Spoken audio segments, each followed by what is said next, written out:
नमस्कार। उम्मीद है आप लोग स्वस्थ और आनंद होंगे। अयोध्या में कल वो हो जाएगा जो अयोध्या में तब नहीं हुआ जब भगवान श्री राम वहाँ थे या वहाँ के राजा थे। कल बहुत बड़ा समारोह होने जा रहा है। भगवान राम के नए और अधूरे बन रहे मंदिर में प्राण प्रतिष्ठा, रामलला की मूर्ति की प्राण प्रतिष्ठा की जाएगी, जो धर्माचार्यों के हिसाब से गलत हो रहा है। लेकिन बहरहाल धर्माचार्यों के हिसाब से भले गलत हो रहा हो, जो आजकल के मोदी युग के आचार्य उनके हिसाब से सही हो रहा है। इस आप ये गौर करके देखिए कि ये देखा जाए तो बहुत बड़ी बात है और न देखा जाए तो कोई बात नहीं है। वो रामलला जिनकी मूर्ति की प्रतिस्थापना के लिए आज जो मंदिर बन रहा है वो मंदिर फिर से वहां बने, जिसके लिए आम जन ने तरह तरह के कष्ट झेले। मुझे याद है मैं उस समय युवा हुआ करता था। तरह तरह से जगह जगह से छापा मार राम भक्तों की टोली आया करती थी। पैदल चलते चलते उधर से क्या नाम है बाराबंकी से होते हुए अयोध्या जाती थी। तमाम बड़ा कष्ट झेला कॉमन मैन ने। और कल उसी अयोध्या में जब प्राण प्रतिष्ठा समारोह हो रहा होगा, कॉमन मैन की एंट्री नहीं है। वो सारा का जो प्राण प्रतिष्ठा समा हो रहा है होगा कल, वो एक तरीके से खास लोगों की का प्रोग्राम है, जो खास लोग वहां पर जा करके और अपने हिसाब से वहां पर प्रोग्राम करेंगे। भव्य समारोह होगा और उस समारोह का आनंद वही खास लोग उठाएंगे जिनका रामलला के मंदिर के स्थापना में जो योगदान है वो नगण्य है। जो असली जिसका योगदान था, जिसमें हजारों लोगों ने जान दे दी। जब लाल कृष्ण आडवाणी का राम रथ यात्रा चला तो उसमें लाखों लोगों की जान चली गई। उन लोगों के जैसे कॉमन मैन का वहां पर कल प्रवेश निषिद्ध होगा। ये देखा जाए तो बड़ी बात है, न देखा जाए तो कोई मतलब ही नहीं, जो जमाना आजकल चल रहा है। दूसरी चीज आप ये कल्पना करिए, आप इसी बात पर कल्पना करिए कि जिस समय भगवान राम जो लौटे थे रावण की क्या नाम संहार के बाद अयोध्या, और अयोध्या में उनके आने के बाद दीपावली मनाई गई थी। अगर उस समय ये आदेश हो जाता कि दीपावली तो मनाई जाएगी लेकिन राज परिवार के लोग मनाएंगे और अयोध्या के कॉमन मैन का उसमें कोई योगदान नहीं होगा, अयोध्या का कॉमन मैन बाद में कभी दीपावली मना ले, तो कैसा दृश्य होता है लगभग समझ लीजिए कल वैसा ही दृश्य होगा अयोध्या में। तय जानी है, खास लोग वहां पर अपना आनंद लेते रहेंगे और कॉमन मैन जिसकी वजह से वो मंदिर बन रहा है और जिसके लिए वो मंदिर बनाया जा रहा है उसकी वहां पर कोई भूमिका नहीं होगी। और न केवल वहां बल्कि आसपास की जगहें भी सारे रास्ते बंद कर दिए गए हैं, कोई चाह के भी वहां नहीं जा सकता है। एक बार मुलायम सिंह यादव ने वहां परिंदे को पर नहीं मारने दिया था और कल ये मान के चलिए कि दूसरी तरीके से वहां परिंदे पर नहीं मार पाएंगे। ये भी अगर देखा जाए तो याद रखिए इस बात को। इसी समय ये माना जाता है कि जब कभी कोई ऐसा अवसर आता है जब जो एक तरीके से राष्ट्र के लिए स्वाभिमान का, राष्ट्र के लिए उल्लास का अवसर हो, तो फिर उसमें राजा प्रजा का जो अंतर है वो भुला दिया जाता है। इसकी अनेकों गवाह मतलब क्षण गवा रहे हैं, जिसका बहुत से क्षण गवा रहे हैं।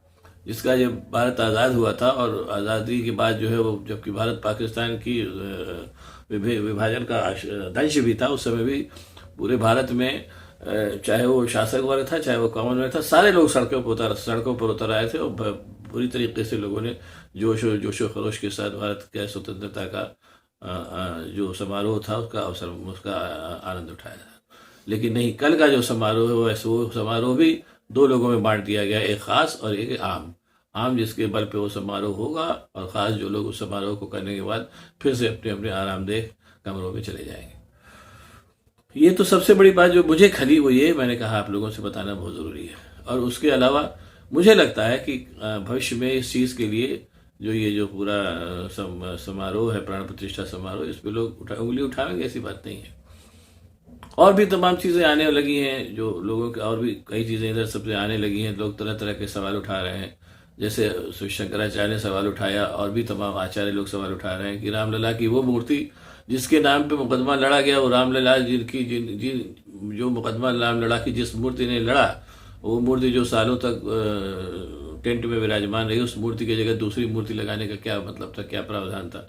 और उस दूसरी मूर्ति को लेकर के भी तरह तरह की बातें आ रही हैं कि ये वो मूर्ति नहीं, वो मूर्ति फलानी जगह जो भी है, बहरहाल जो भी मूर्ति लगेगी, हम लोग तो कॉमन मैन है, उसी मूर्ति पे इसके सामने जाके सिर झुकाने का हमको बस अवसर मिलेगा। उसके अलावा हमारी कोई हैसियत नहीं है कि हम मूर्ति के बारे में भी विचार उठाएं।